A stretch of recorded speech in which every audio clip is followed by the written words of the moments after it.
right, good morning. So we're ready to have another session with this red colt. Let me get him over. I'm going to move him over into the camera a little bit. There he is. I haven't touched him since our last session last week. We took him and the buckskin colt in to get gelded, castrated. And the vet had an opening, and it's a good time of year to do that. So we've just let him kind of heal up. He's still a little bit swollen and a little bit sore, but he's had about a week. And so we do that because this time of year there's no flies and chances of infection are a little bit less. And the vet had an opening too, so that was another thing. But I'm not going to joust him around a whole lot today, as far as like making him really run or anything like that, because I don't want to break that open or anything. But I am going to move him around some, and I'm going to just pick right up where I left off. So I haven't touched him except for bringing him in here since then. So put the halter on him this morning. That cut on the side of his face is healed up enough that the halter is not bothering him. But I'm going to go ahead and just kind of move him out and get him started here. And he's paying attention to me, which is good. He's going to keep his head on me. And if he doesn't pay attention to me, I'm going to draw his attention to me by putting a little pressure on him. But this is really a good thing, to have him just follow me around like this. Okay? Did you hear him snort at me a little? He's not too sure, but he knows he doesn't want to take his head off of me.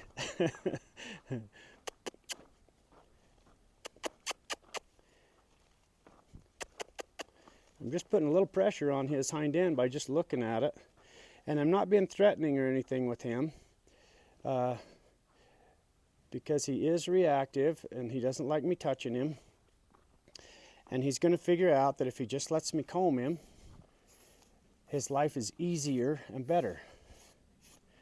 Okay, so I'm going to comb him just for a minute, because he's still not totally relaxed. He's not completely keyed into me for sure.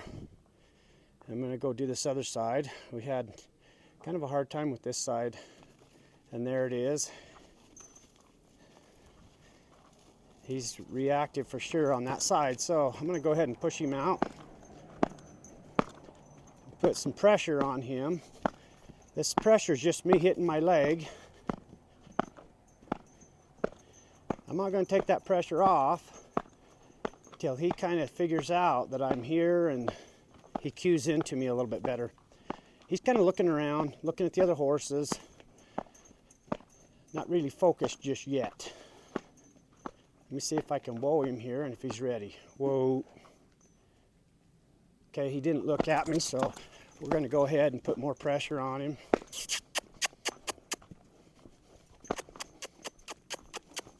So he's really not liking his right side. I mean, I've got a lot of work to do on him on that side. So I need to be mindful of that as I'm doing this. Whoa. Whoa. Better. Okay. He whoa in and cued into me for a minute. Now he's looking at the other horses. Now he doesn't want to stop, so we're going to go ahead and put pressure on him again. And you know, some part of this too is kind of giving him a chance to warm up and go around the pen a few times, and it kind of helps him get over the fight or flight response that these horses have. The other thing I want to explain while he's going around here is horses are prey animals, meaning that in the wild, they have things that want to kill them. So they're wired that way. And if he thinks I am a prey or a predator and I'm going to kill him, it's going to kick in all of his responses. So I got to do things that are just the opposite of what a predator would do. That's why you do the approach and retreat thing, because if I was a predator and I was after him, I wouldn't be retreating. So that kicks him into a little different place in his mind. Whoa, whoa.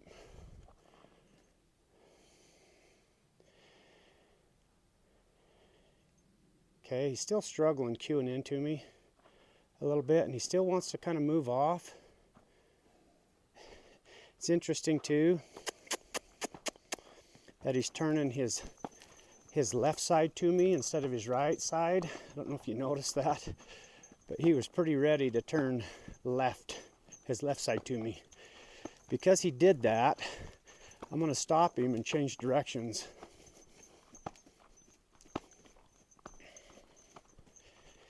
And this is okay. This is just where we're at with this colt. And so I'm not going to rush things with him. I've got to get this foundation right first before we can move on. And, you know, he's pretty early on, haven't done much with him. And so this is pretty normal, kind of standard part of the process here.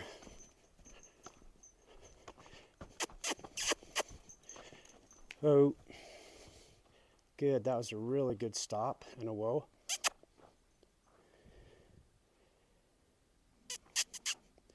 So he turns away from me and I make a sound and a movement to pressure him, and he turns his head back to me because he knows when he puts his head on me, the pressure stops. So I'm not going to let him eat. I'm not going to let him stare at the other horses. I'm going to keep him cued into me. Okay, now I'm going to walk and I'm going to turn him back. What I want him to do is turn facing me, if he will. He's really guarded on this right side. I'm not sure what that's all about, but he is.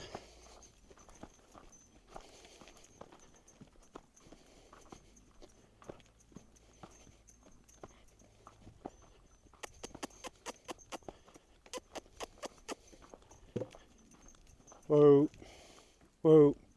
He doesn't want to whoa on the right side either, so we'll let him keep going here for a minute.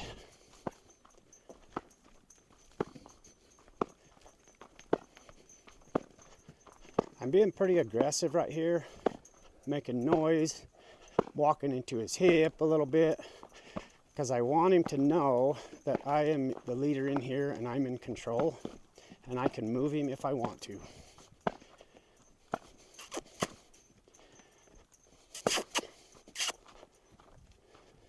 Oh, good, good, good. Boy, he does not like me to be on that right side at all, does he? He's even snorting at me a little bit.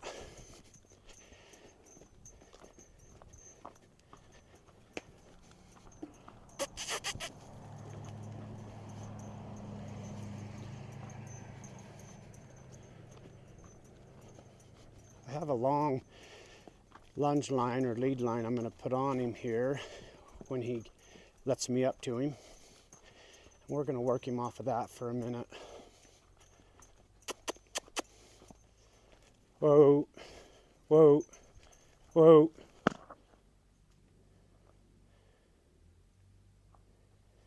Still not, he's just not cued into me this morning. He's struggling with that. He's looking for the other horses, trying to get away from me. Okay, he turned toward me. That was really good. I'm going to retreat right here and see if he'll follow me and hook on just a little bit. I'm going to keep my back to him for a second too. I'm going to take the pressure off because what he just did there was great. And I want to let him know that, man, if you just do that, everything else will stop. The pressure will stop, I'll stop, and we can just calm down here. Okay.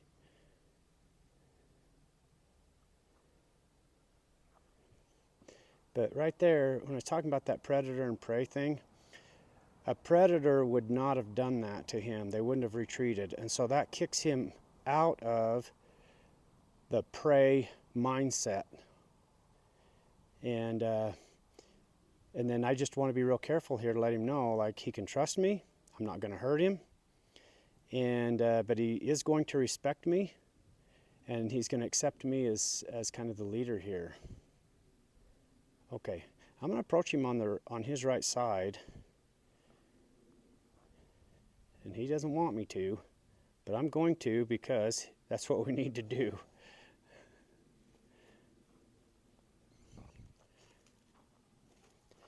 And if he'll just stay here with me, I won't push him out again.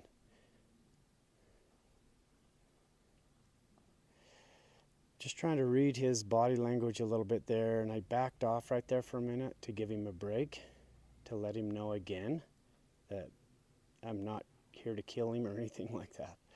So, okay.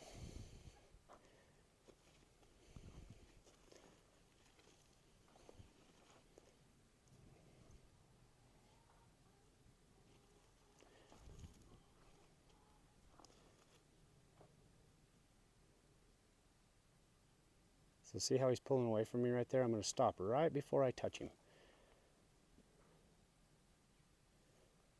Then I'm going to start this real easy and gradually work into kind of a normal speed of doing things. Again, I don't like sneaking around them.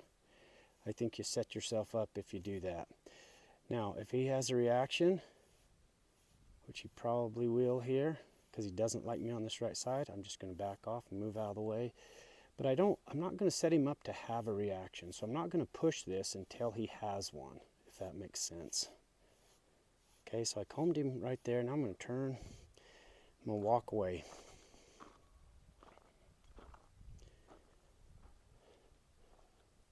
He's kind of wanting to stay with me, and he's figuring this out just a little bit. Okay, now I'll go work on his left side.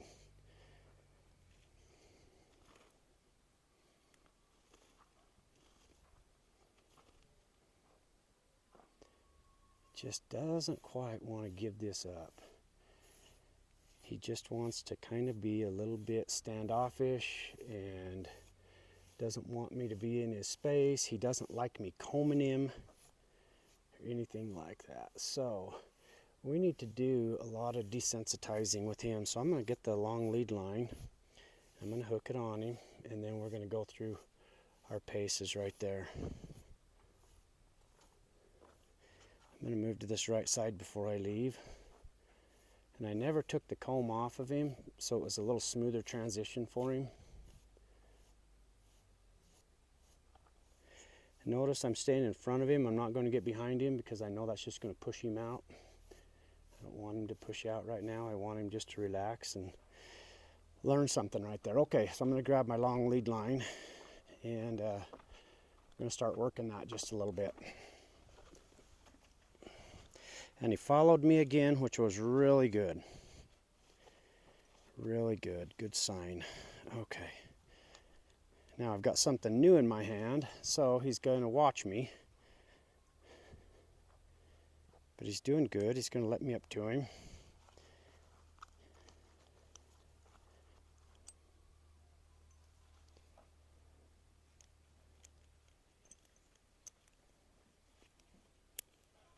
So a horse that's really reactive, kind of like this one is, little things can set him off. And little things like even the snap of that, as I was snapping the halter, that sound that clicked right there, I mean, he could flinch from that. So you just need to be aware of those kind of things and cue into your horse as well. Okay, so what I'm going to do is I'm not going to push him out or send him out. I'm just going to walk around him, tapping this lead rope like this, because this is what he needs. This is where he's at. I don't know if you can hear the chickens in the background, but they're making a racket. But this is just kind of where this colt's at. I mean, he's not ready for me to start putting my hands all over him or anything like that, like the buckskin colt is. Okay, so I'm not going to make you watch all this on the video because I'm going to spend 30 to 45 minutes right here. And what I'm going to do is I am going to just work around him with this lead rope. I'm going to throw the lead rope all over him. I'm going to throw it on the ground. I'm going to throw it at his feet. And I'm just going to work like this for 30 to 45 minutes. again, because this is where this colt is at, and this is what he needs. You can see, pretty reactive. I mean, he's waiting for me to whack him with this rope, or I don't know what he thinks is going to happen, but he's pretty stressed out about it. So I'm just going to flip the lead rope up on him. I'm going to get it around his butt. I'm going to have him follow his head around like we did with the buckskin on that, I think it was the first or second session we had with him. Okay, I put that rope around got it around his legs right there. Boy, he didn't like that. And he's just that way. He does not like to be tangled up in anything. He feels if there's any kind of restriction, that's when he's going to have his reaction.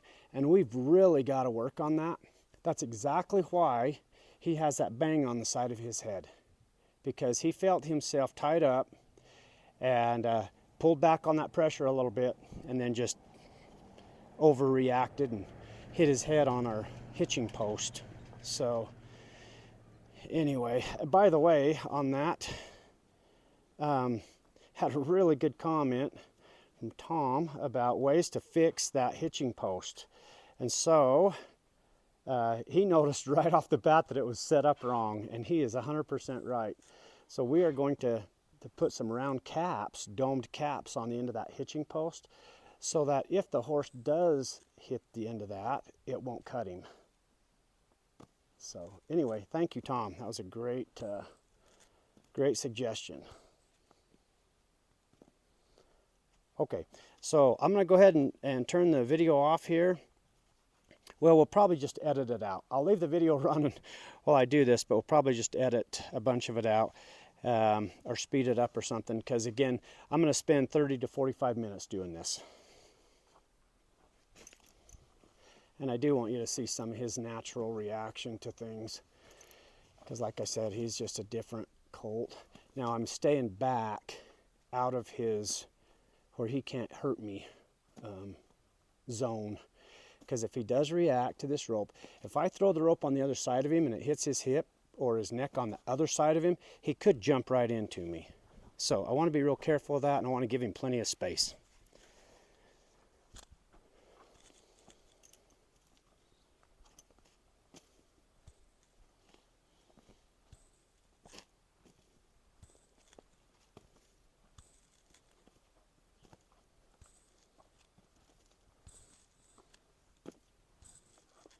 Okay, so I've been working him for about 30 minutes, and he's doing better, picking up on it. I want to show you just where we're at, and I'll show you kind of what I've been doing. I'll pull him out here where you can see him a little bit better.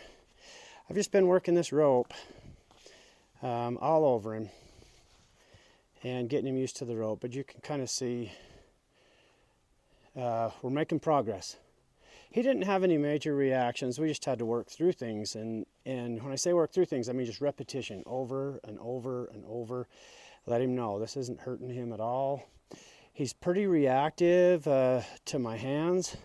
And as long as I stay about this far away, like this is kind of his bubble now, I stay this far away, he's happy.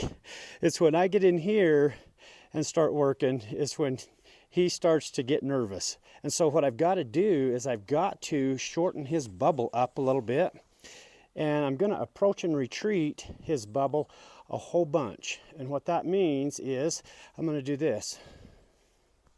Then I'll back out here. And again, don't want to sneak around, want to do things pretty quick. But you can see he's calmed right down. And he's got his back leg cocked, which tells me that he's pretty relaxed. He's not in his fight or flight mode, which is good. Okay, the other thing I'm going to do is I'm going to introduce the buggy whip, because we're going to be using that a bunch. And so I'm going to grab that. I think he's ready for that too. I'm going to grab it off the ground here and let him know that this is a tool that we're going to be using. Okay. And I'm just going to kind of ease it up on him, but not too much. It's no different than the rope. Okay, good. You can see how he's just definitely a little more relaxed. I'm going to put that lead rope clear down and just give him a chance just to stand there without any pressure on him. Okay, The other thing I'm going to do is I got to make sure that we create some sound above him, and he starts to get used to that. So I'm going to make that noise that the whip makes. He's okay. I'm going to bring it down both sides, slap the ground.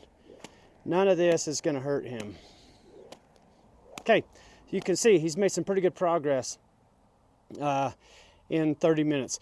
That's what it takes on colts like this, is just lots of hands-on, lots of repetition, and not moving too fast. If I was to bring the saddle in here right now and throw a saddle blanket on him or something, it would be such a disservice. It'd be a disservice to him and to us, because he's just not there.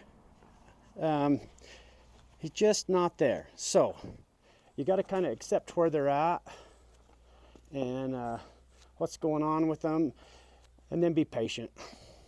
Now, how's that different? So that's more of a natural horsemanship approach. How's that different than traditional training? And I've done both, and I was raised on traditional training and figured out there was a better way to do things. Now, I say that not meaning that traditional training is a bad thing, because there's lots of good things, and I've adopted and adapted lots of those traditional training methods. But I definitely use a natural horsemanship method more. And so we had another comment that asked, if I could kind of explain that. Natural horsemanship is cueing into this horse and cueing into what's going on with him. And I'm just going to put this in a nutshell. And it's me cueing into him. Traditional training is all about him doing what I want him to do right now when I want him to do it. And some of that means that if I need to tie him up or snub him to something, or to lay him down or whatever, hey, that's just part of the training. If he's not leading very good, I'll hook him to the back of a truck and, and drag him down the road. Got to get him broke to lead. Just that's more of the old school training stuff. Now, like I say, there's a lot of good in some of that stuff. There's a lot of bad in some of that stuff. The temptation with natural horsemanship is that people want to, sneak around a little bit too much, or they don't want to put very much pressure on a horse. Well, you've got to put that pressure on them to get them where they need to be. You have to. But you just do it in a way that they accept it just a little bit better. So anyway, that's probably the worst explanation of natural horsemanship and traditional training that you've ever heard, but that was it in a nutshell. So, and I'll do a better job explaining some of that as we're going. But you can kind of see where we're at with this colt. Okay, he's relaxed, he's calmed down, he's okay with what I'm doing to him for the most part. I'm staying out of his bubble. That's helping. When I get in here, you can see we're going to start to have more of a reaction, and I need to do a lot more of this and get in here with hands-on, because we're ready to be hands-on with him. One more thing I just want to mention is sometimes people think it's all about getting the saddle on a horse. I don't think it is. I think it's all about getting that horse ready. And so I'm not going to rush to putting a saddle on. People think, well, that's a mark of a trained horse, or a horse that's making progress is when you can put a saddle on. And it is to an extent, but if he's not ready when I put the saddle on, I'm going to screw him up really good. And I'm going to have to work out lots of problems and issues. So this horse tends to get stuck on his feet a little bit, so I'm going to bump him around. Anyway, I'm going to take my time getting the saddle on this colt. Definitely move faster with the buckskin colt. I'm going to go ahead and do one more thing, introduce him to one more thing, and then we're going to put him up.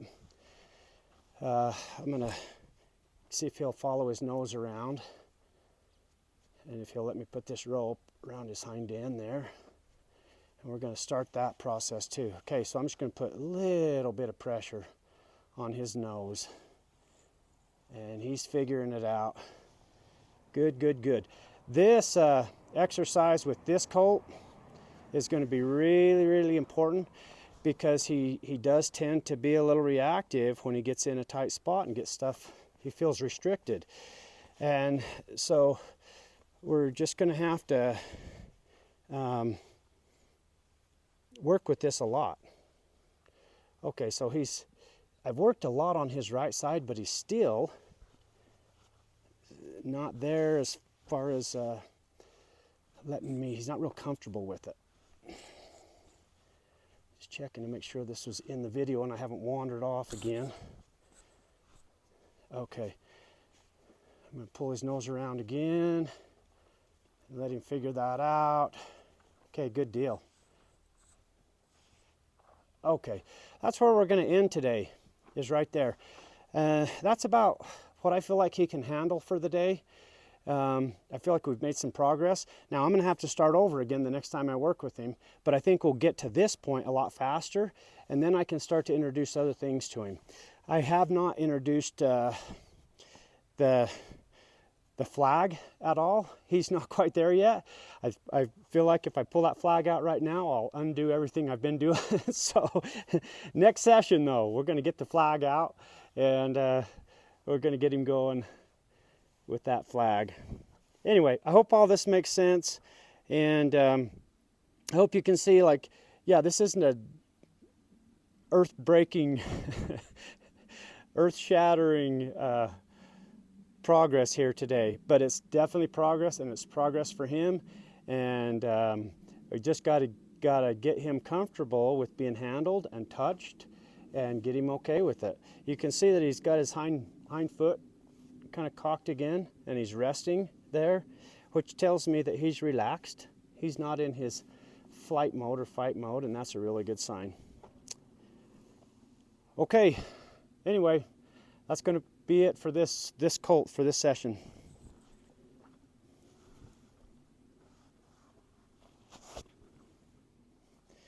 Wanted to show you where I'm at with this buckskin colt.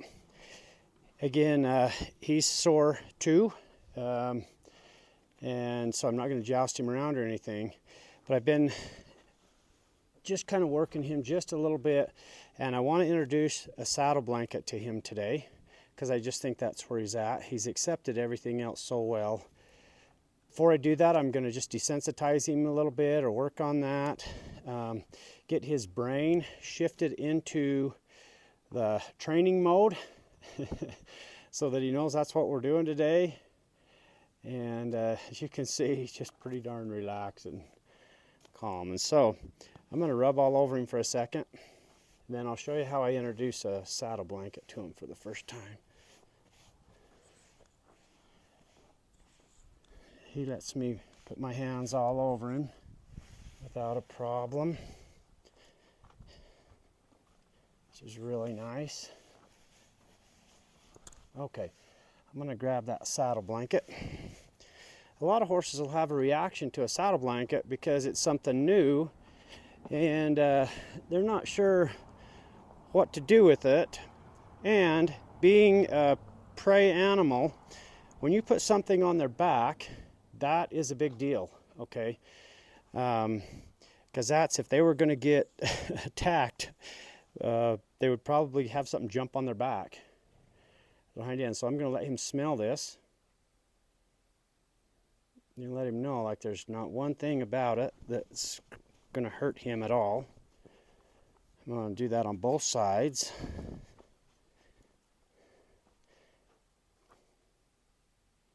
He doesn't want to smell anymore. Okay, so now I'm just going to touch him with it. Not too sure about it, but he's okay.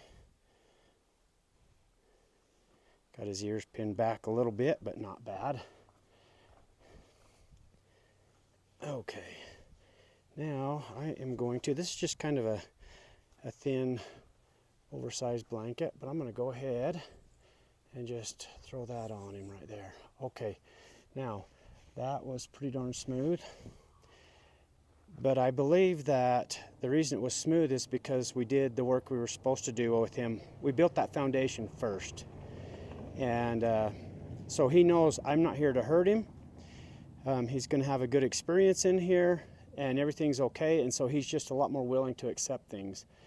So he's checking the blanket out just a little bit, but he's not overly bothered with it. I'm going to loosen his feet up some. A lot of times when they have the saddle blanket on them and the first time you break their feet loose, if they're going to have a reaction, that's when they have a reaction. So he's obviously not going to have a reaction, which is great. And I am just going to take this off and throw it on him like this, all over him. Throw it up on his butt, up on his neck. I'm going to bang his legs with it. Okay, then I'm going to do this other side. And you know, you're going to have these horses for a long time. And so you're going to saddle them up over and over and over again. And so getting them used to taking a saddle blanket, it's a big deal.